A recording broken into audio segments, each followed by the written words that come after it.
The global impact of women in motorsports. A dynamic shift is happening globally for women in motorsports, offering various opportunities in various roles, such as race car drivers, engineers, leadership positions, media representatives, and influencers. The exponential growth of these opportunities is a cause for optimism and excitement. Let's learn together by listening to what others are doing and sharing our passions, challenges, and success stories to help grow the sport. Your moderator for this panel is the president of IMSA, John Doonan. John is responsible for the day-to-day operation of the sanctioning body, which sanctions 7 different racing series in North America, including its flagship IMSA WeatherTech Sports Car Championship. A lifelong motorsports enthusiast and a native of Chicagoland area, John attended his first race at Road America at just 6 weeks old. Please welcome John Doonan.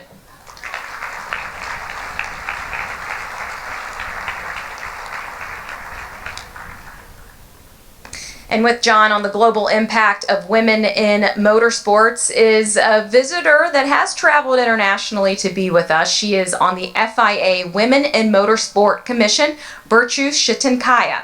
She's an 8-time Turkish Ladies Rally champion, and in recent appointments as chair of the FIA Women in Motorsports Commission, she is dedicated to advancing gender equality and empowering women within the motorsport industry. She is the founder of Rally Food Cookies and Bread, produced in her family farm from ancient grains, and the mother of 1 boy. We need some cookies, Burcu.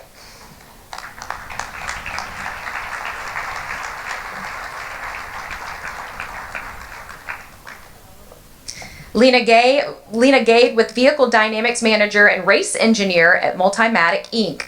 She's held this position for 6+ years in engineering the Daytona prototype team in IMSA. Worked with Autosport for nearly 10 years, and in 2011 she became the first female race engineer to win the 24 Hours of Le Mans. Grew up watching Formula One races with her sister and began a fascination with what the machines could do. Please welcome Leena.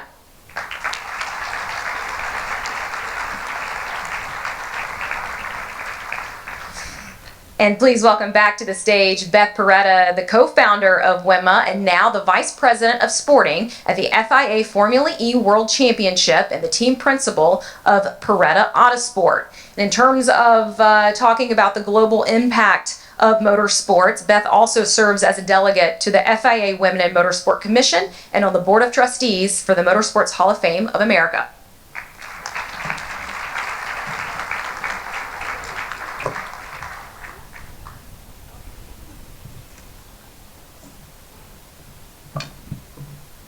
Morning. Morning.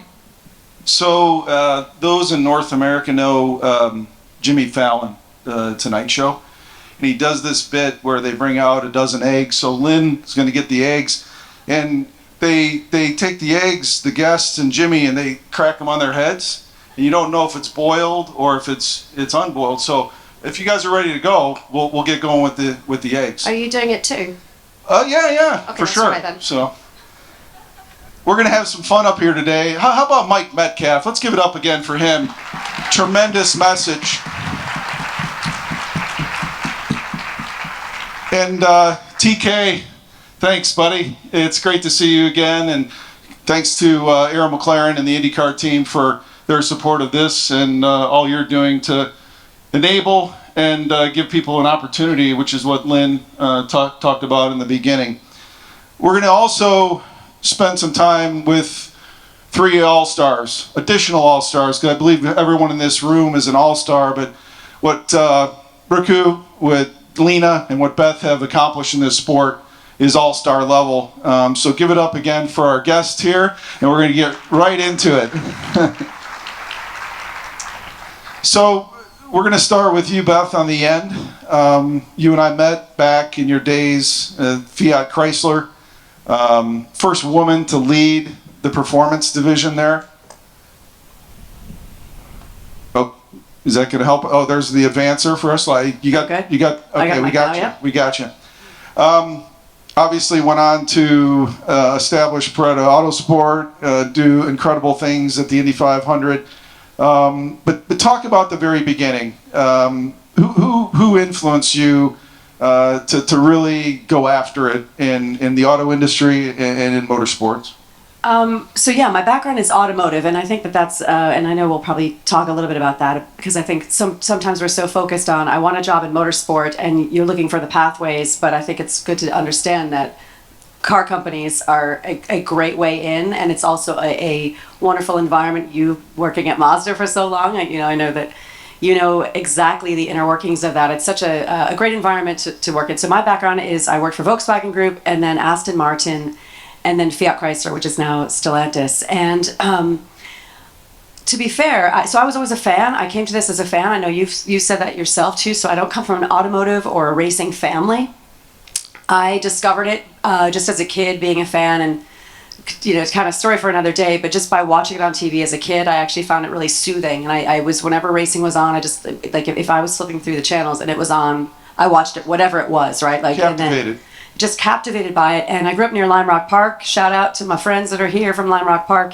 And I would, kind of just ask my parents when I was really young, like, there's a race going on, and they would take me, sort of indulge this hobby. So I was like, like every 5-year-old, I would get like dolls and Matchbox cars. And but to be fair though, it's funny because I get these questions. So you try to like reverse engineer it and figure out like where did it come from, and deconstruct it. And I didn't know that motorsport, it was just something I loved. It didn't occur to me that this would be my life.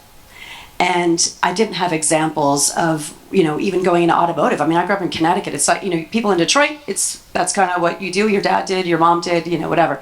So I came to it as a fan, and I think it's sort of a circuitous way, but along my professional journey, it's funny because I think of these different people when I was like a non-traditional candidate for a different job. Like so basically the origin was after graduate school, I took a job selling cars. So I'm right out of grad school, and I literally took a job at a car dealership.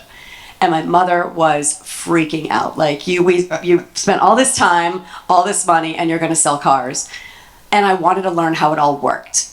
And I only did it for a year and a half before then I wound up getting a job corporately with Volkswagen Group. But it was those experiences that I wove together. I didn't follow a roadmap because there wasn't one, or certainly not one that was,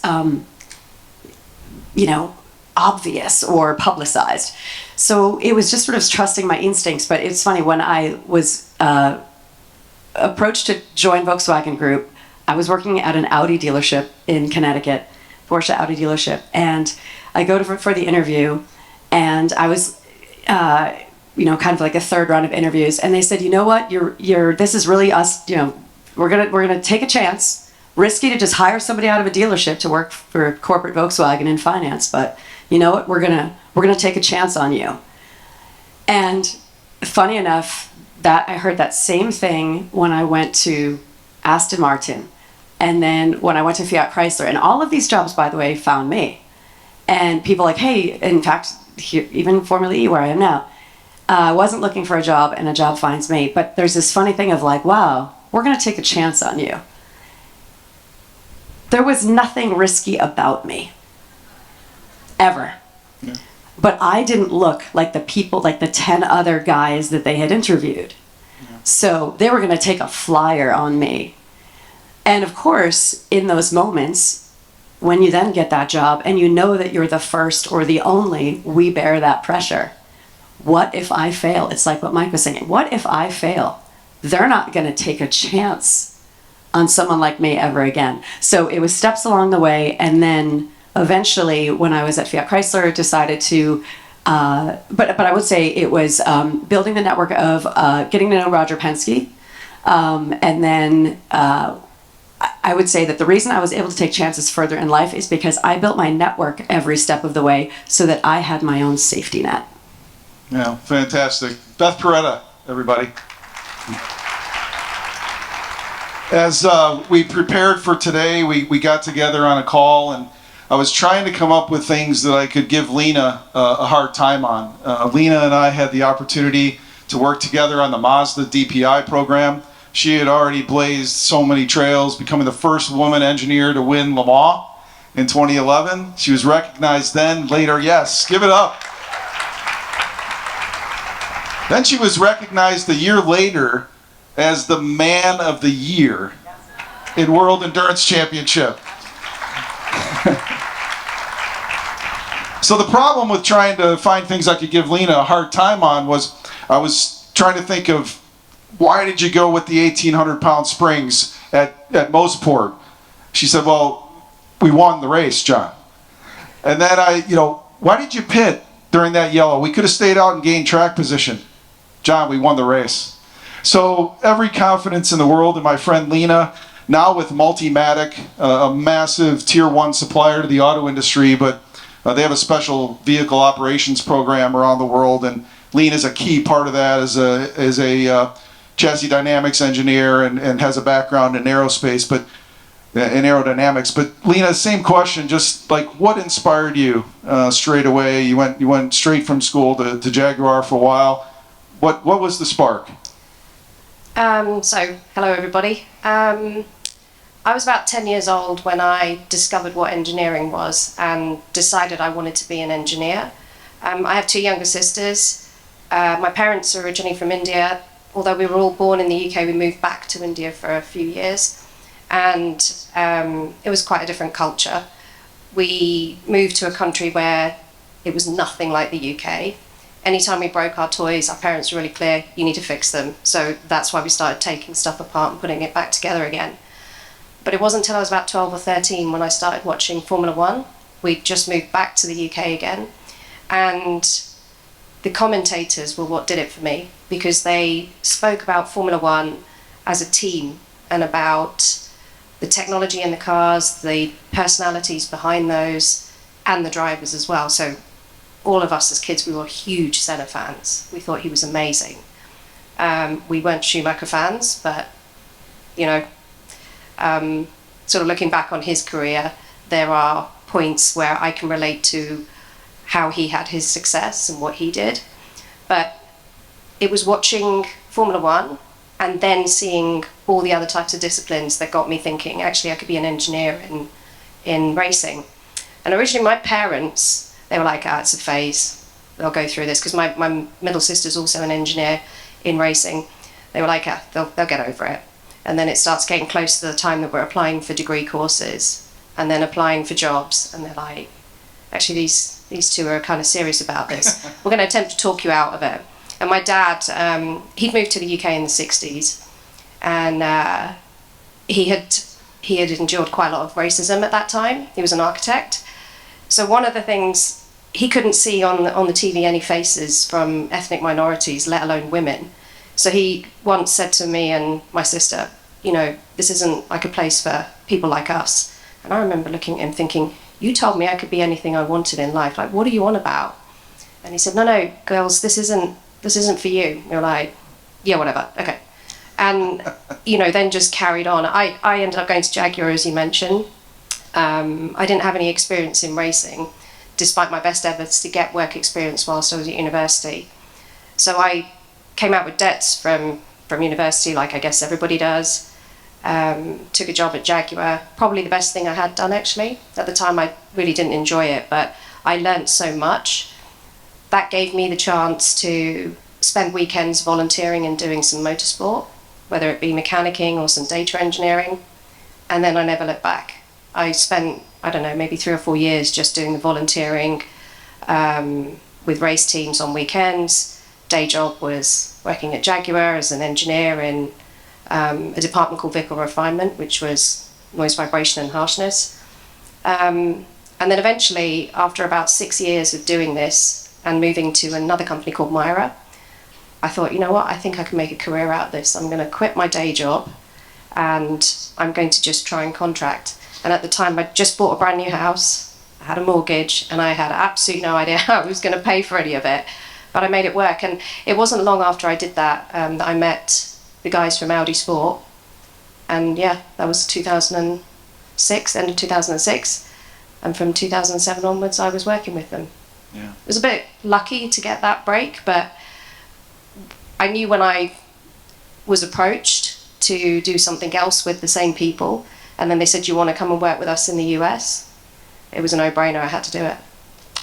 Well, you made your own luck, 3 times Le Mans winner, and besides the pictures of all of us in Victory Lane in 2019, one of my favorite photos of you is just you sitting on the front fender, the Le Mans trophy's there, and you just got your arm there. You made your own luck. So congratulations, Leena. Leena Gade, everybody. We are so fortunate to have Burcu with us. Burcu is the chairperson, the chairwoman of the FIA World Endurance Women in Motorsports Commission. And we're so thrilled that you came all this way to be with us. We're going to talk a little bit about your beginnings, and we have some things in common.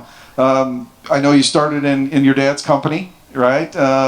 Moving cars around the world, out of Turkey. You spent some time at Babson. I went to a small liberal arts college. I played some basketball there. You played basketball at Babson. And of course, our common passion for motorsports. Similarly, maybe sounds like Dad had some influence in the auto industry, but just talk a little bit about your background, and then we're going to break down some barriers and talk about the work of women in motorsports, the FIA. Wow, thank you. You have some surprises there for me. Yeah, actually, my father was the CEO for Volkswagen Group in Turkey. And he introduced me to motorsports because he took me to see some events. But he really tried to stop me from doing it. Because for him, I had to have a career.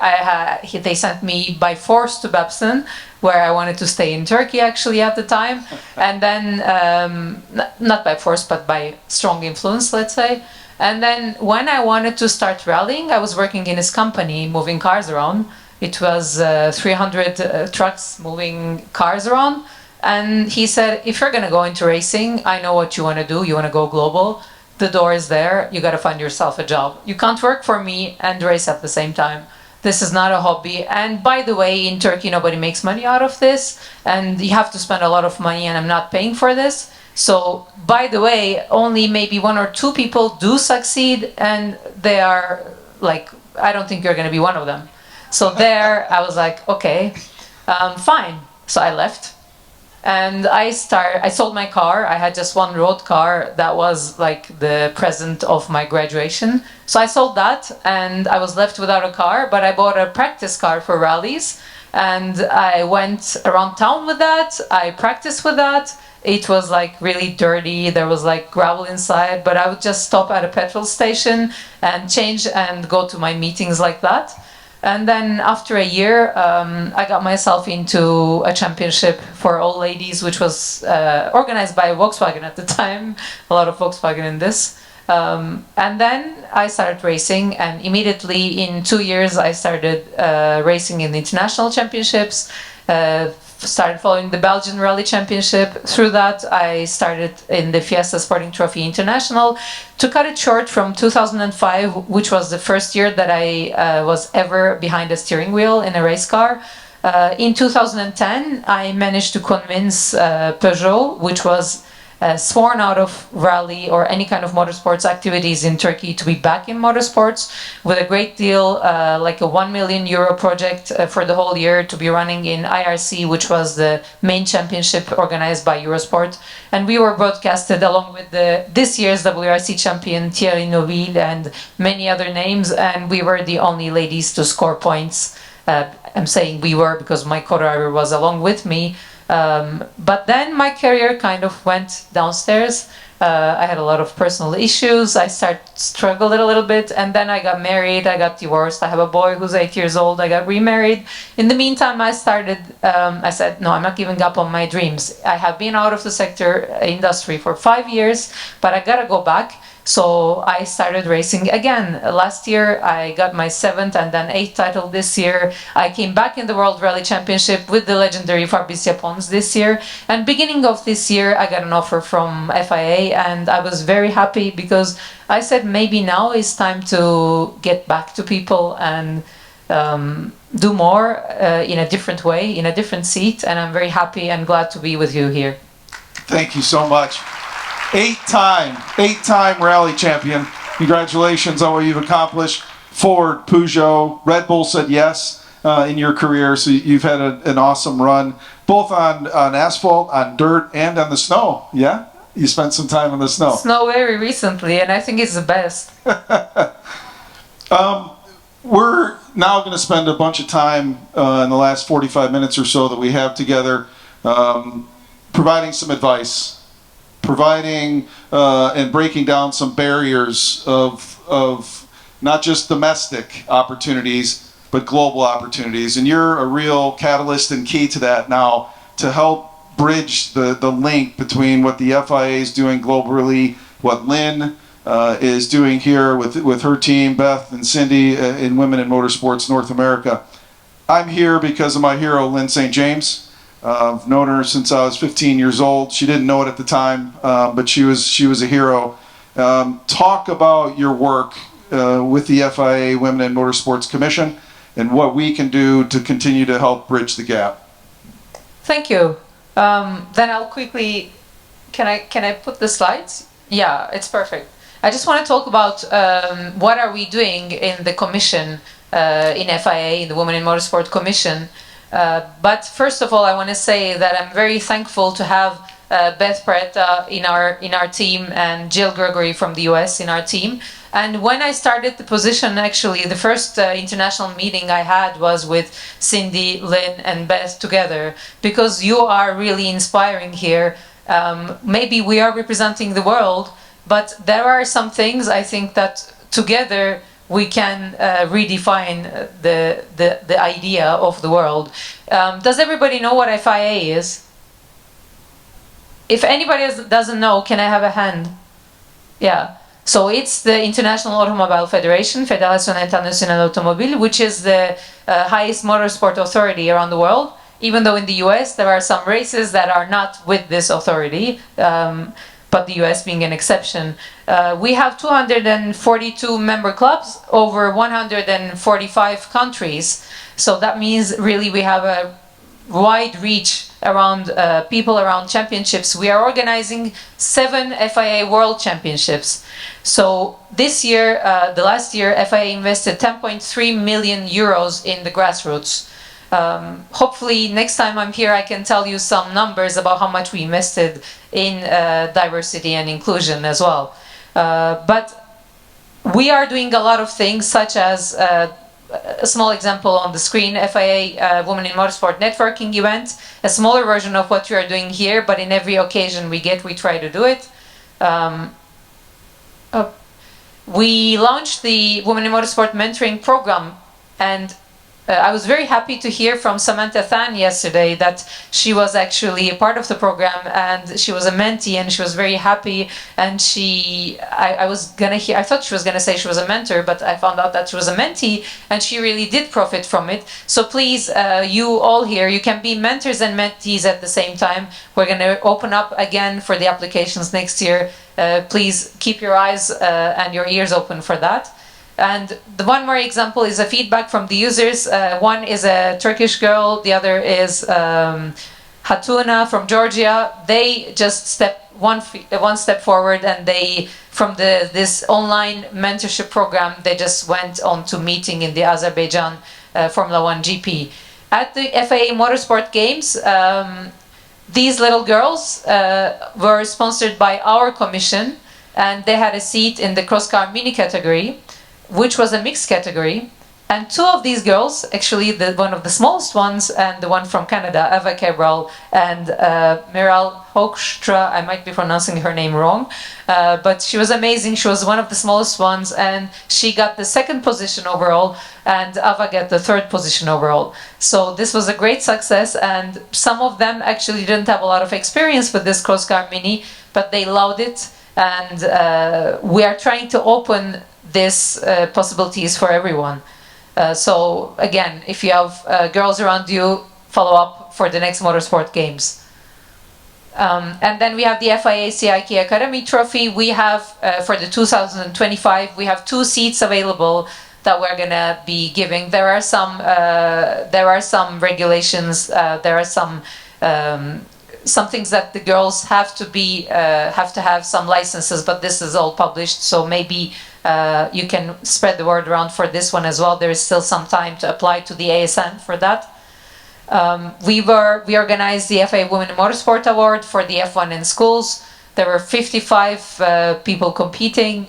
This was such a beautiful experience. And then there was a Beyond Rally program that was initiated by the World Rally Championship.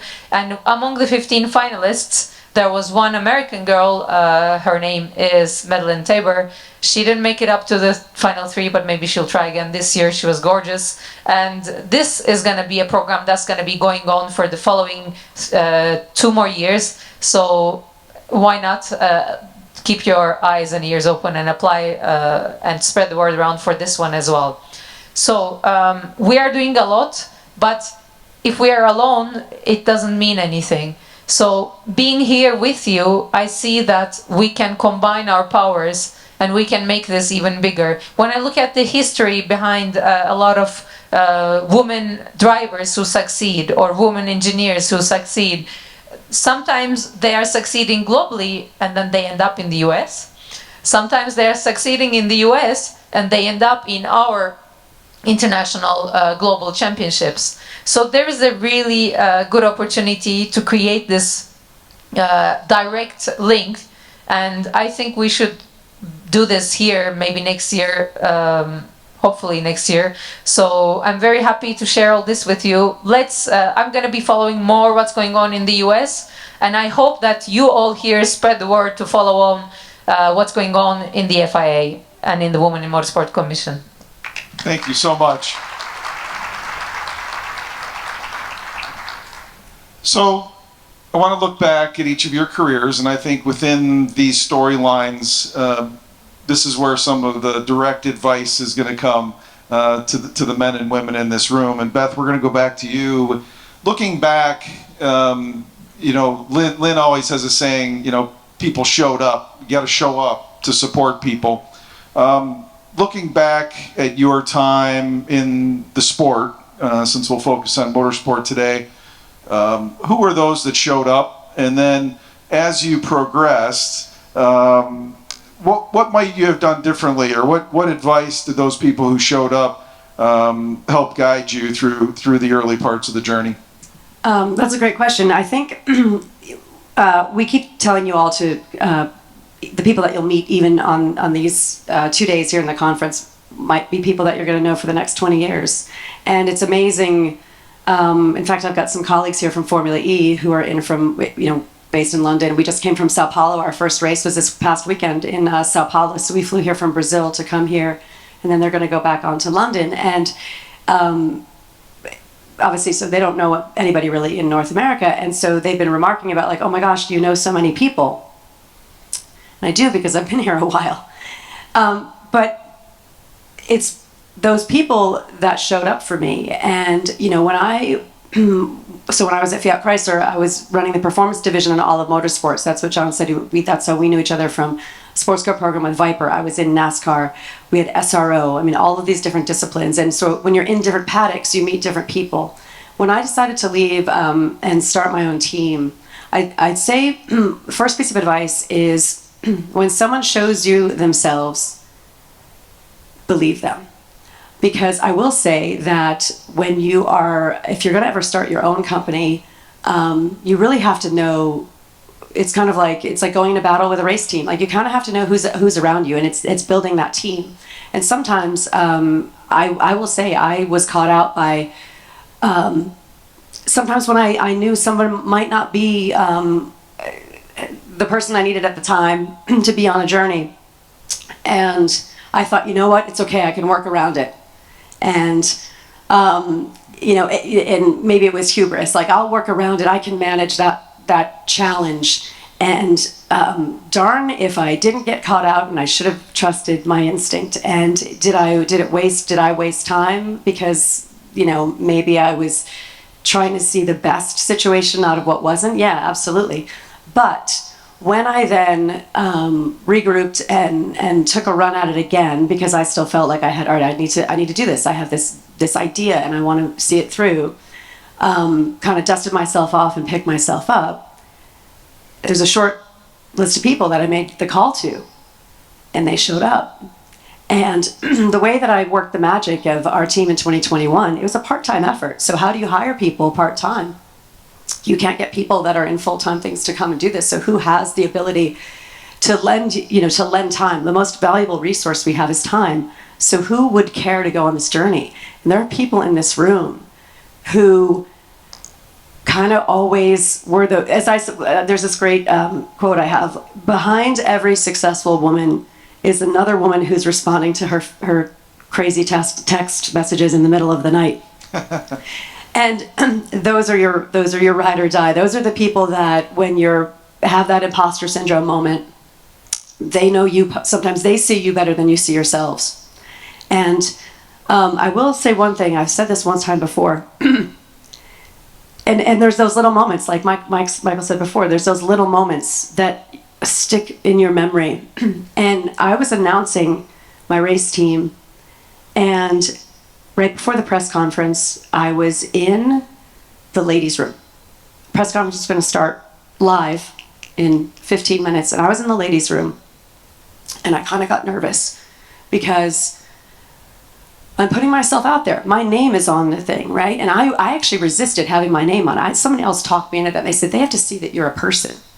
And I was like, but who am I? And every other race team is named after a person. Ganassi, McLaren, Ferrari. Penske, Andretti. Penske, Andretti, right?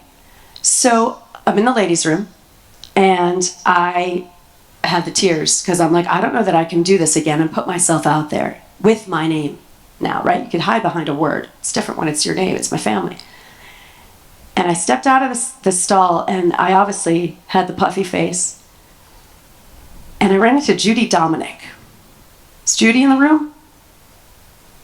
There she is. She's over there. Judy Dominic does PR for Chevrolet. And she saw my puffy face. And she said, she grabbed my hands and she said, sweetie, what's wrong? I said, I don't know that I can do this. And she said, you have to. And she said, I said, I don't know that I can do it. And she said, you have to do it for all of us. And I put my big girl pants on, and I said, you know what, you're right. I got to put on my fancy shoes, and I need to walk out there, and they need to not know that I just cried in the ladies' room 10 minutes before my announcement. Thank God I ran into her, right? So it's about the people that show up for you, but sometimes you might be showing up for someone and you don't even realize it. And there's a lot of women in this room, and they know who they are. Lisa Boggs, Linda Rosenberg, Lori Eberhardt. Sometimes get those furious texts. But I will say, I will not name who it is, Lori Eberhardt, but she took a job and she had a question for me about, what do I wear for this? And she goes, I know I sound crazy, but I'm going to ask you, what do I wear? I go, that's not a crazy question at all. Because sometimes, not only are we the only woman in the room, we're the first. That's right. And who do you ask? Because your coworker, Kevin, isn't really the guy to ask. And realistically, Kevin doesn't care. Thank you very much, Beth.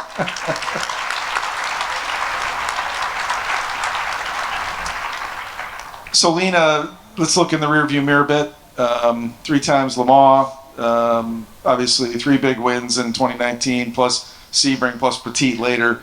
What might you have done differently looking back? What advice would you give if there's moments that you can think back? You hit some big marks there in the races that you had success in, but what would you maybe done differently that maybe you would share with the group? So you gave us this brief this morning, and from about 6 a.m. I've been thinking about that question, and I'm going to struggle to answer it, actually. I don't think I would have done anything differently, and I say that because through my career I sometimes had to take a step back to go 2 steps forward later. I made mistakes. Some things were really successful and other things weren't. But without those experiences, I don't think I would have learnt what I did, and I don't think I would have enjoyed the success that I did with the teams that I was involved with. I guess that's maybe a cop-out. maybe there's only one thing that came to mind which I would probably do differently. Right at the beginning of my career, even before I actually got into motorsport, I was so hell-bent on doing engineering in racing. I had a group of friends, my immediate family, and a now ex-boyfriend, and he believed in my ability to get into racing, and he supported me all the way through. You know, it didn't work out with us, but I owe him a huge amount because that mortgage that I got was with him, and he was a bit like, Leena, hey, come on, we've got like a huge mortgage now, you've just quit your job, are we going to be able to pay for this? I was like, yeah, it's going to be fine, don't worry. And he kind of allowed me to do that, and I never really looked back. I never got a chance to properly thank him, and if I could go back and do it differently, I would definitely say a thank you to him for that, because I wouldn't be where I am without that. That's fantastic. Burcu, similarly, looking back, all of you, there's like 90 years of experience right here, not even exclude mine, 90 years of experience in this sport, 30 years apiece, but your rearview mirror.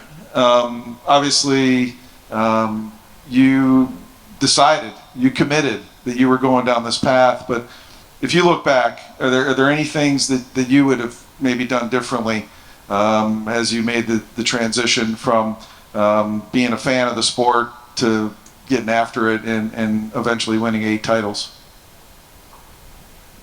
Wow. I think that the 5 years that I stopped, I wouldn't do that, because I was waiting for somebody to knock on my door. Like how much I was deceived after the deal with Peugeot was broken a year later, when we were on a very good part, but it was a political issue between Turkey and France. So they just canceled the factory, canceled everything, sent the general manager back to France, changed everything, and our project that had started, that was signed, was just deleted. So that kind of like really did hurt me a lot. But I wouldn't look at it that way. I would go back and have more self-confidence. Even though I looked like I had a lot of self-confidence, I think at the time I didn't. And when I failed, I could say I failed because of something not related to me, but still, I felt like it was me who failed, and I wouldn't do that. I wouldn't blame myself, and I would maybe, like what Beth said, I had a lot of encouraging ladies around me.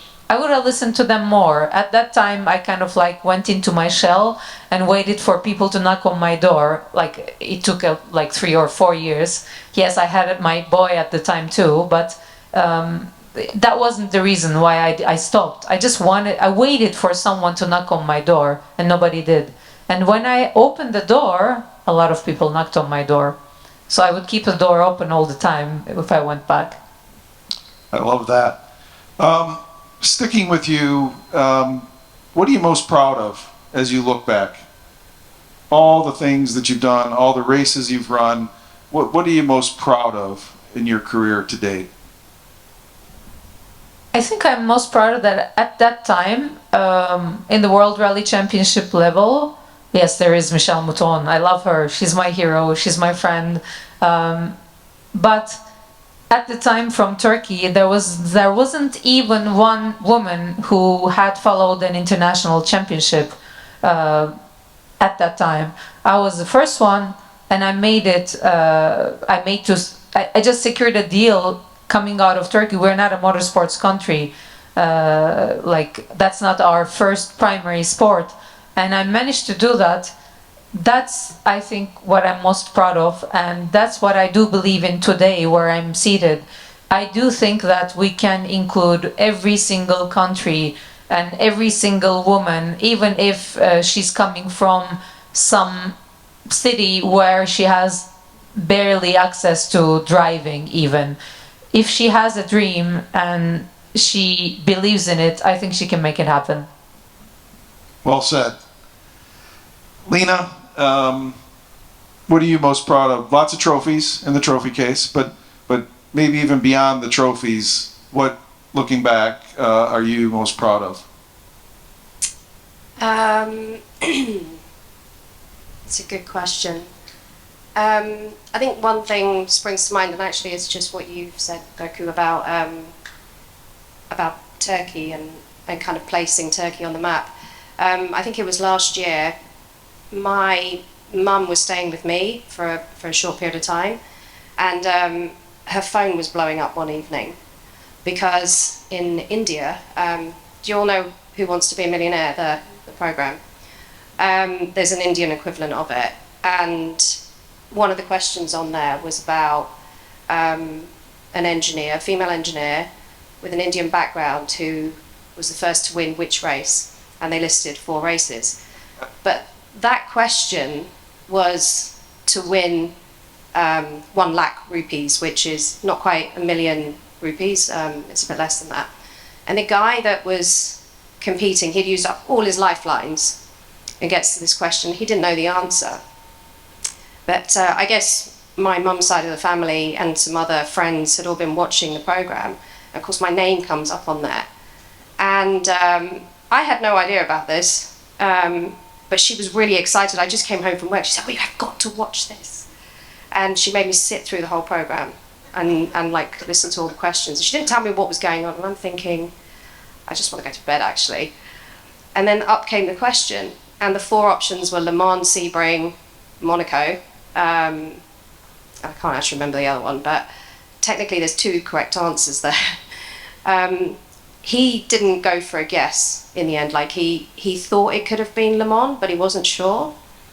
And he walked away not quite with the top prize, but a prize that made a big difference. What I realized after that is my phone then starts blowing up, and so does my Instagram and my social media, because a lot of people hadn't even known who I was, let alone that I'm of Indian origin. And that was kind of like a bit of a cool moment, I think, because there's an entire nation that watched this, and they were like, oh, there's someone from, you know, of an Indian origin that's done something, we didn't even know about it. And it's from a long time ago. I mean, you know, 2011 is now 13 years ago, and people still talk about it. It's still out there, it's still present. You know, how many male engineers who've won Le Mans do people talk about? Not that many.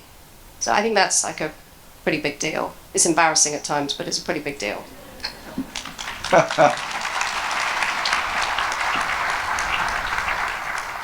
So Saturday night, Beth, I had the opportunity to be in Weissach at the Porsche Night of Champions, and of course, the program's going on, and they said, commercial interlude, we're going to put the race up.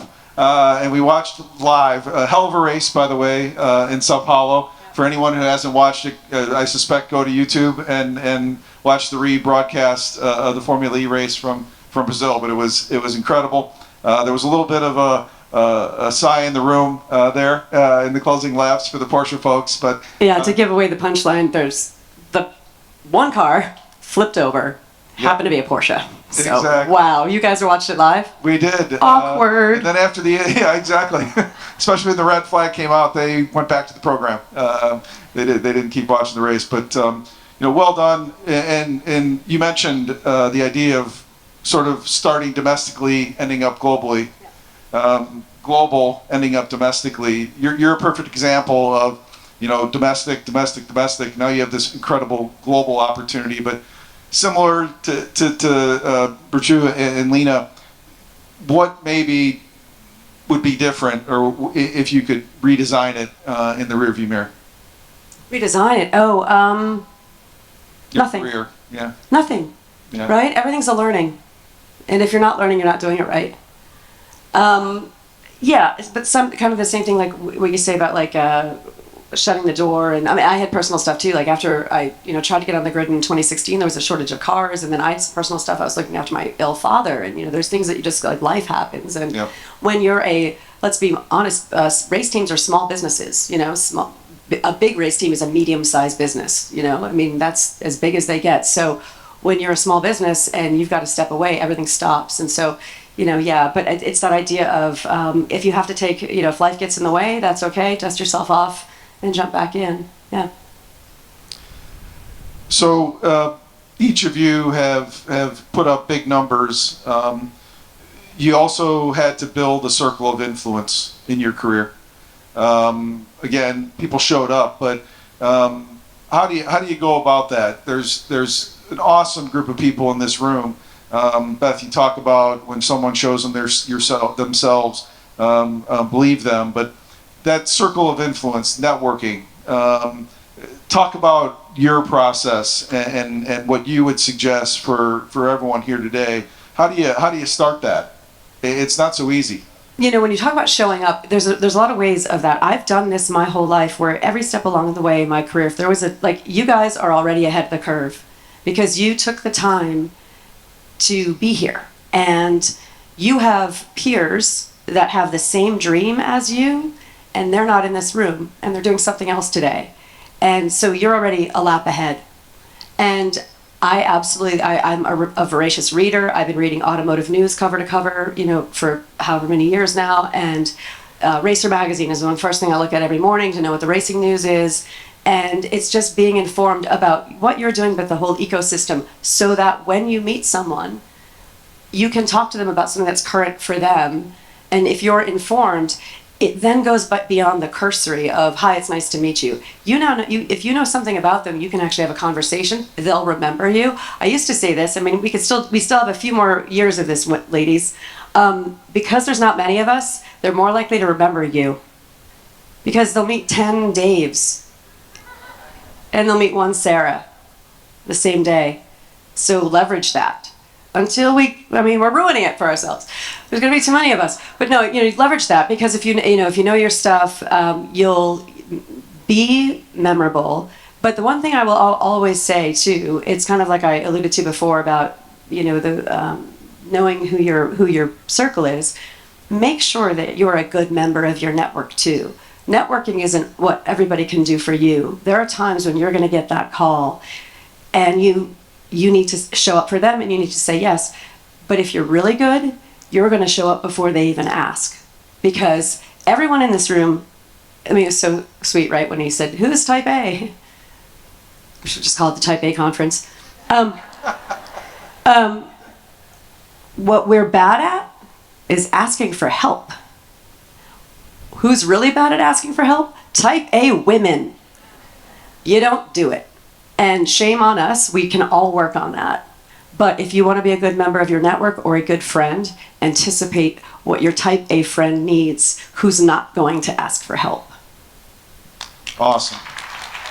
Awesome. Leena, how about yourself? Many different manufacturers, the opportunity, now Multimatic, and I'm sure throughout the process it was because of relationships built.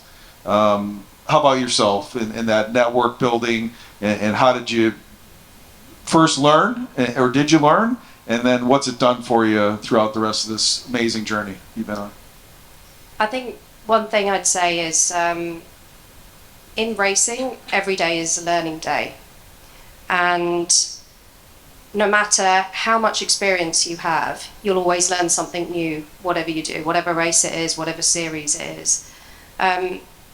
I am not afraid to say I don't know something, and I'm also not afraid to go and ask somebody to help me with that, or to, in a race team, especially on a race weekend, sometimes you don't have the time to learn that answer. You have to go to somebody who has that answer and then make the judgment call on, right, do we follow the advice that they're giving us? Just what you said, actually, about not asking for help. I know men who are in racing that don't ask for help, and they fall over. And when that happens, you take a team with you. I learnt quite early on as a race engineer that I didn't have all the answers. I never have all the answers, and I'm okay with that, because I know there's people around me who will have those answers. And empowering them to be able to speak up, male or female, with 20 years experience or 2 months experience, giving them that opportunity means that you grow as a person, but so does your team. And I think that's really important, because team means a group. It's not just you. You will not always know everything. So I think that's one thing I would say. Don't be afraid to say you don't know something, and don't be afraid to learn. It's a brilliant experience. It really is. I remember growing up on family vacation before GPS, there was the big atlas, or my dad would never stop and ask for directions. Never. This morning, I had to stop and ask directions to find my way here because this thing's a maze. So excellent on your side, Leena. Same, from a look back, your network, the manufacturers you represented, the brands like Red Bull, you've been part of that program, television, snowboarding, like how did you build your network? Obviously, you closed the door for a while, you reopened it, there were people there. How did they get there? I think when people believe in you, the network is stable, and even if you're away, when you come back, or if the door is open, they know you're there because they do believe in you. I think the idea is to make people believe in you, but for that you need to believe in yourself first. And in my journey, I really did believe in myself. I remember back in the day when I was playing basketball, I had a coach, Mr. Barry. He used to say, "Winners never quit, quitters never win." I'm sure most of you here know this phrase. And I did follow that, and I did make sure that it goes through to people that I meet. The only thing that I made a mistake, not a mistake, but where I was lacking was what, like Beth said, it was very difficult for me to ask help. And when I managed that, and when I saw how easy it was, but it's just not the habit. When I got the role of being the president of the Women in Motorsport Commission, it was kind of like already the year had started. It was towards the end of February, and at first it was really difficult to see all the bureaucracy, how it works, how to get things done. And it was, again, so hard to ask for help. I felt like I had to do it all, I had to read it all. And then I was like, okay, take a breath, remember how you did it before. And yes, I did start asking for help, and I did start communicating my feelings and my dreams through. And I think the best way to keep the networking here as well, it's the same, is to make sure that we are transparent about what we want and that we believe in it. And when we believe in it, I think it's very easy that people around us believe in it as well. And like that, we keep a very good, strong, concrete network. Excellent. TK referenced it in his opening regarding the industry being a man's world. And back in October, we had our season finale at Michelin Raceway Road Atlanta, the Motul Petit Le Mans. And this is the day, right? Leena's been there, Beth's been there. It's our season finale, it's our championship weekend. Massive crowd, everybody's anxious, there's championships on the line. And I walked down pit lane before even the grid walk. It's like this calm before the storm. All the teams are preparing. And what dawned on me, and this is a credit to the women in motorsport globally, it's a credit to what Lynn and Beth and Cindy and the entire team are doing. There's many women on the pit box running the program, the engineering, the strategy. There's women preparing tires and the entire inventory to go on the cars throughout the 10-hour race. There's women suiting up to drive. There's women taking care of the drivers who are going to drive. This is happening so authentically with tons of hard work behind it, where when I met Lynn, or when I first saw Lynn in 1985, it was rare. Very, very rare. And I am so energized by the number of people in this room this morning. I'm so energized by the stories that we have from these three all-stars and what they've accomplished. But we have tons of work yet to do. And as a father of two dream-filled young women, I want to continue to be an ally for them. One of my favorite sayings is particularly, it starts with the driver, but the race car doesn't know who's steering it, man or woman. The laptop that Leena has been pounding on her entire career on the pit box, or the button she's pushing to talk on the radio, has no idea if it's a man or a woman pushing on it. The same goes for your rally car. And Beth, that Dallara Chevrolet had no idea in 2021 that there was a woman behind the whole program. So major congrats to what's been accomplished here in your 3 careers, and what we're going to do today to influence and continue to influence the next generation. We have about 10 more minutes left, and I'm going to put you a little bit on the spot with the same question, each of you, but hone in on the biggest challenge. Beth, we'll start with you. Why start with me? Before you, by the way, before you asked everybody's proudest moment, and I didn't get to say that, and can I say that though too? I've 2, and they're worth saying. One is you often see the finished products, right? You don't know the years and the doors that were closed. I had doors shut on me so many times, and I still do. It still happens. Success does not guarantee future success. So it looks great, and it looks great on race day, or when you see a new job appointment, or all of those things. But it's not to make anybody disheartened, but I don't want you to think that some things get easier, people know your name. But is it automatic? No, and that shows that we have a long way to go. So I will say my proudest achievement is when we got that team on the grid. And some of you that have been in this before, you know that I've told the story and I won't go into it, but it wasn't easy to get that team on the grid. It wasn't easy to have women on the pit crew. I had to fight for that. It was not a guarantee. And we hired women and we trained them and we taught them how to go over the wall at the Indy 500. We hired women in February 1st to change tires May 26th. It's not a lot of time. They had no experience and they did it. And they made believers of the young girls watching at home or in the stands. But as I like to say, conferences like this and visibility like Leena and Burcu is for the guys to show them what's possible. Because after my program, one of my tire changers who learned how to change tires in my program then was absorbed into Penske. And she's now won the Indy 500 twice.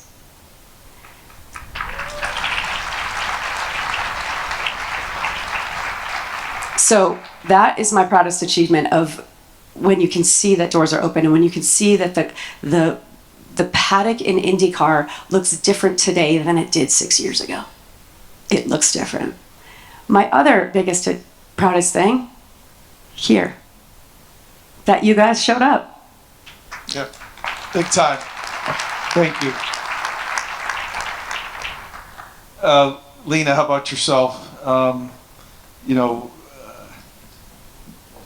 If there was a way to encapsulate it, what would that be? The biggest challenge in this whole journey? Larry Holt. Larry is an interesting character. He keeps saying he's scared of me because I might be the only person in the company that speaks back at him. If I I like that. That's good. What's the biggest challenge? I think it was going to Le Mans in 2012. I don't know if you guys know what happened in 2011. We had 3 race cars. The first race car crashed out an hour into the race. The second one crashed out very early in the morning. Yeah. And there were 4 Peugeots, 3 works Peugeots and 1 customer Peugeot. And the car crew that was left was the one with the least experience. For drivers, engineers, mechanics, like the entire lot was a bit of an experimental mess, let's say. And it had been a really rough ride getting to Le Mans in the first place. Any race engineers in the room? Okay, well, the one thing you don't do as a race engineer is run your car out of fuel, and I did it 2 races consecutively and still managed to keep my job and make it to Le Mans. But I had this sense that, well, let's say I felt like I had won it a little bit by luck because the other 2 cars weren't in it. So going into 2012, I became part of the test team at Autosport, and I was part of the race team, and we were doing the World Endurance Championship. So it was the first year of the World Endurance Championship. So there were 2 things I wanted to do that year. I wanted to win the World Championship, and I wanted to go back to Le Mans and do it again to prove that I wasn't a one-hit wonder.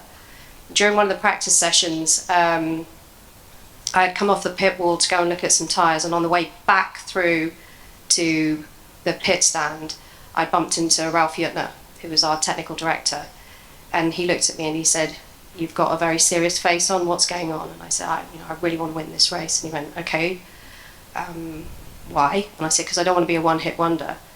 And he sort of took a step back and he said, "Well, go out there then, go and do your job."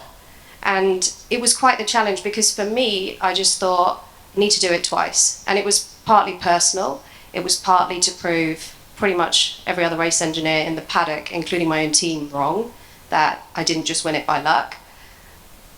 What I didn't realise at the time was what a big deal that was to everybody else that was watching, because it was one thing to be the first woman to win it, it's another thing to be the first woman to win it twice. Exactly. So I'd say that was quite a big challenge that year. And then, we got to the end of the year and we won the World Championship as well. And then the challenge at that point was, well, what do I do next? Because I achieved those 2 things, what happens now? Thank you. Burcu, same. Looking back, what would you say to capture the biggest challenge? Maybe it's yet to come. Maybe it's happening now. What do you see as your biggest challenge this time? I mean, the challenges are never ending, so I'm sure there is a lot to come, but I hope that I will always have the ability to cope with them. For me, actually, when I started first racing and started going international, I had to keep on telling this to people. I had to go in front of the media. Actually, when I was fired from my dad's company, kind of fired, I had to find a job, and the only job that was suitable with all the travel plans with the racing was the media. So I had to be in front of the screen, presenting TV shows, and that was not at all where I wanted to be. I was so happy changing tires, fixing things on the car, learning mechanics of the car, anything related to the race world. I was so happy with it, watching onboard cameras, but trying to be in front of the media and telling people, I did this, I did that, I have to do this is my goals. And now when I look back, I think the biggest challenge was trying to talk to people who are not hearing you. And if I were to go back and change it, I know this is not a part of your question, No, that's okay. but I would just talk to the ones that are listening to me. Or, yes, of course, we do try a little bit if they're not listening, but if that person is not able to take that energy, like Michael Metcalf said, when I feel that they're not believing in me, I just don't want them around.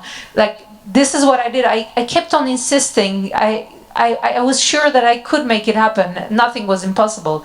But we have limited time in this world, so there is no point in wasting time. There are enough people. We are enough. And we are getting bigger. So if that door is too stiff, I think there are other doors to knock on too. And when people are not hearing you, it's just tiring to talk. Well said. Talk to the right ones. Come to us. So Lynn said this morning, we're here to advance. And Beth, thanks for your efforts in working with Lynn and Cindy and the entire team to establish WIMNA to help advance. Leena, thank you for making a connection with this audience today and sharing your experience, your successes. And Burcu, we're also going to then enable, and through the Women in Motorsport, we're going to break down, there's no boundary lines around for success. And similar to the race car that doesn't know who's behind the wheel, or the laptop that is being pounded on, it doesn't know if it's a man or a woman, or the program that was established didn't know if it was established by a man or a woman. The passion in this room, passion itself doesn't know if it's a man or a woman that has the passion. To Beth's point, you all took the time to be here today because you have passion. Don't ever lose that passion. Know that you have advocates who have done it. You've got advocates in this room. You have allies. Don't give up on your dream. On behalf of Beth, Leena, Burcu, thank you so much for allowing us to share a little bit today about not just the opportunities domestically, but what they have accomplished globally, and know that there are no boundaries. All the best, and have a very Merry Christmas and a Happy Holiday. Thank you.